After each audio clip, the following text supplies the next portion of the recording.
Wish TV is proud to honor teachers in Central Indiana She is an inspiration to all of us. He's always smiling. who go above and beyond, He's done so many things for so many people. He's inspirational. making a difference, He's always taught me to believe in myself and never get down on myself. Everybody's biggest cheerleader. and deserving of recognition for their outstanding efforts in I education. love the people that I work with, and to know that I've made an impact on somebody's life, it is truly a great honor. It's an honor. I love what I do, and the kids are the ones who make it work. I'm like just so taken aback because I love them so much. The fact that, they love me just as much just means a lot. Sorry, you're gonna have to cut that part out. And you are our winner. Oh, thank you so much. From Wish TV and the All Indiana Podcast Network, this is the Golden Apple Awards podcast. Hi, Hannah Mordeau here. Welcome to the Golden Apple Podcast. We're extending the conversation after a really fun Golden Apple surprise. This month's winner is Mrs. Audrey Lash. She's a Hamilton Southeastern first grade teacher who helps her students and peers think in new ways. She also specializes in getting students to reach their highest potential. But they just say her characters and class are really fun. The surprise went extremely fast, so I brought her back here onto the podcast. Mrs. Lash, welcome to the podcast. Thank you for having me. So your surprise aired on Friday. You've had the weekend to think about it. What's been the reaction? How are you feeling? Oh, it's been a great thing to have in my life. I've been overwhelmed by all the support and just people who've said well deserved, and it's been amazing. You're clearly a deserving teacher. You won Teacher of the Year for your district already before even the Golden Apple Award. We touched on it slightly. You were inspired by your own first grade teacher, and then you have family members that are teachers as well, or have been in the past. Tell me a little bit about that and what got you into this industry. How did you get into teaching? When I was in first grade, I had a teacher named Pamela Jones, and she actually got to see my award and everything, so that made this special. She figured out that I needed glasses, and so at that moment, I think I knew she was amazing because she knew me, and she kind of knew me better than my parents to figure out that I needed glasses. And then from there, she always did the most creative things. And so I can remember her saying, you have to write down what you want to be when you grow up, but it might change. She gave us all leeway, like grace, that it might change. And I think the stubborn part of me was like, no, I want to be like her. So I'm going to do that. So that moment in first grade, writing that down made it like a pact to myself, or a vision board, if you will, of I'm going to be a teacher.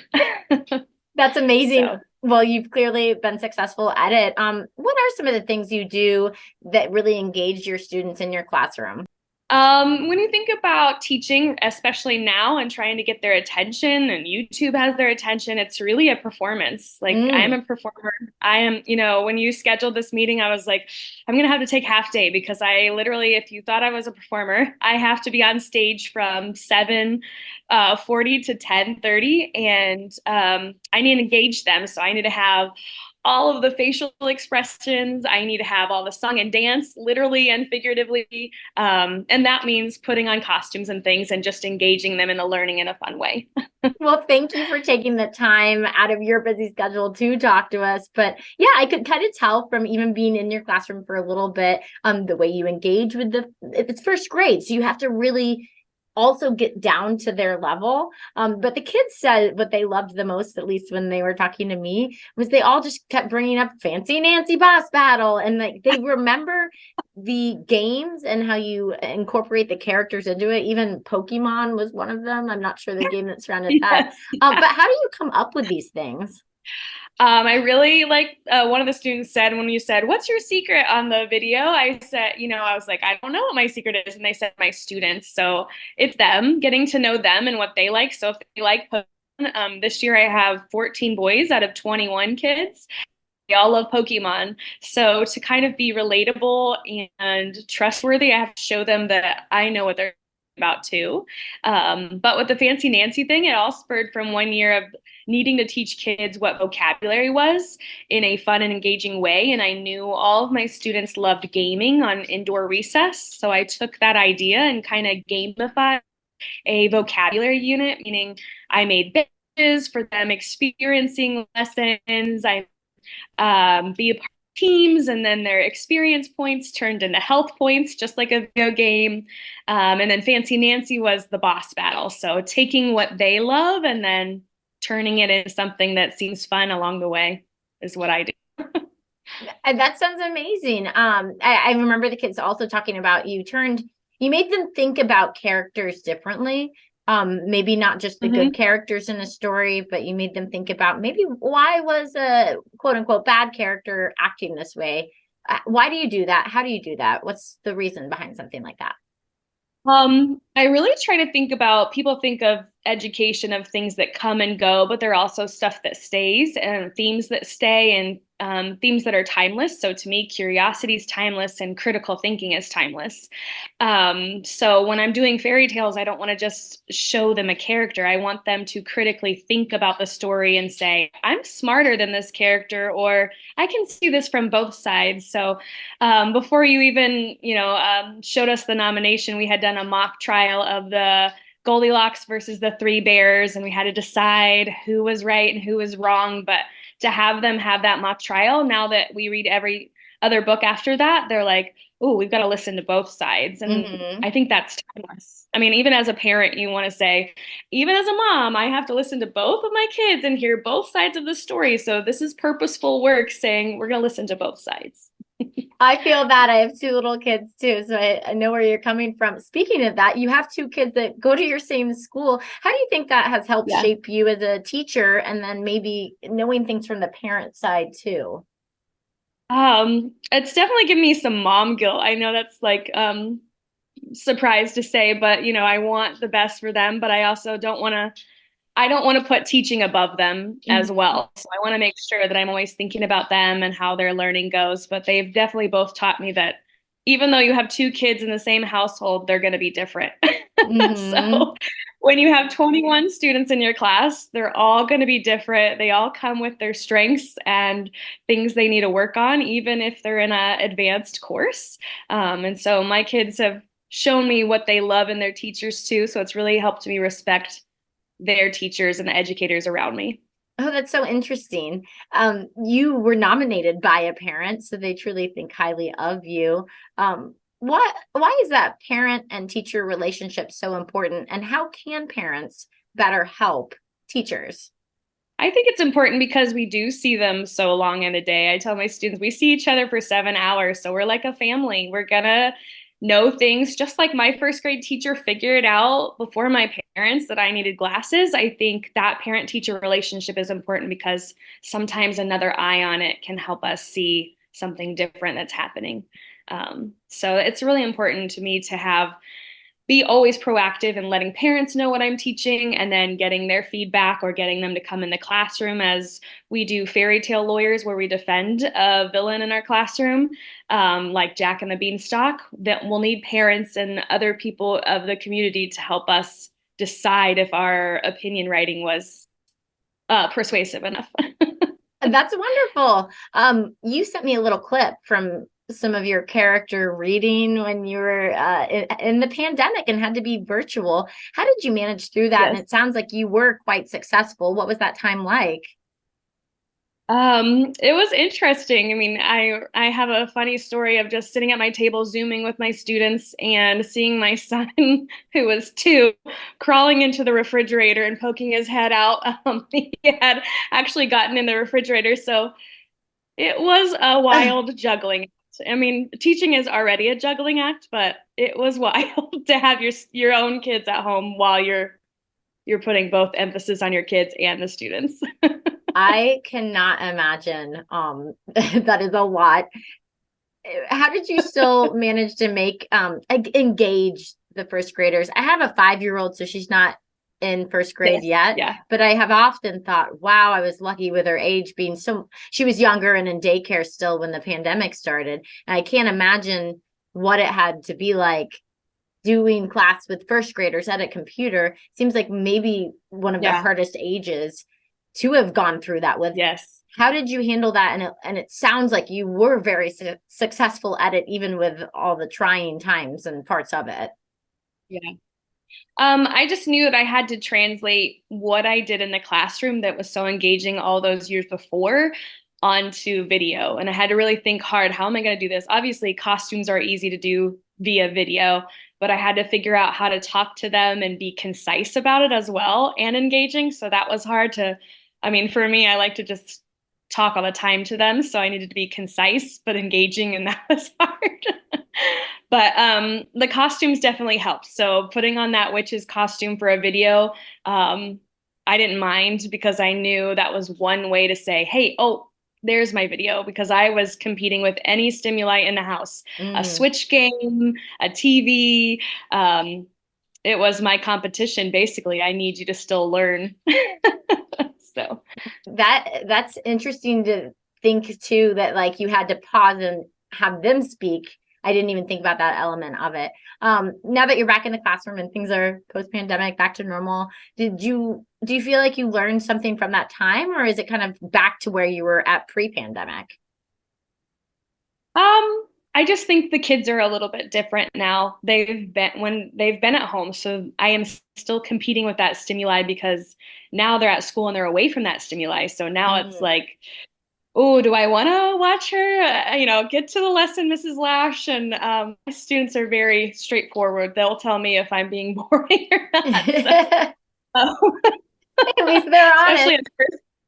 Especially as first graders, they are my biggest critics. And so I just had to make sure that what I'm doing up there gets to them. It becomes that core memory. And I tell parents all the time at the beginning of the year, I want to be your students' core memory. I ask them, how many of you remember your first grade teacher? And it's always 50%. 50% remember the name of their first grade teacher and 50% don't. And that's the hard thing too, is I'm only a first step in your education. So by the time you get to 12th grade, you've had many, many educators that you love and might have forgotten that first one, that first grade teacher. So I always make it my mission to engage them enough to remember me when they're seniors.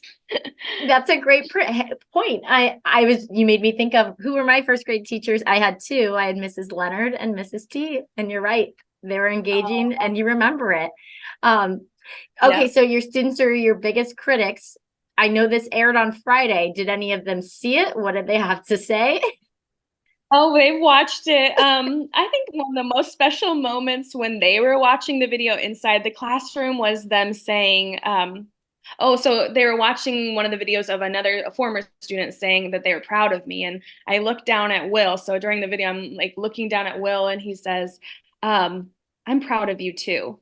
I was just like, that means the world. More than a Teacher of the Year award is hearing your students say, I'm proud of you too, and them realizing the effort you put in, because sometimes it's this invisible cord that they don't realize how much effort you've put into that engagement. So that meant the world. Aw, and that's what we want, is be able to actually hear those things from the students. It was honestly so fun talking to your students, because it was easy. They were like, she's my favorite. As I mentioned, she's the best. I go see her every day. And I was like, okay, it's perfect. Okay.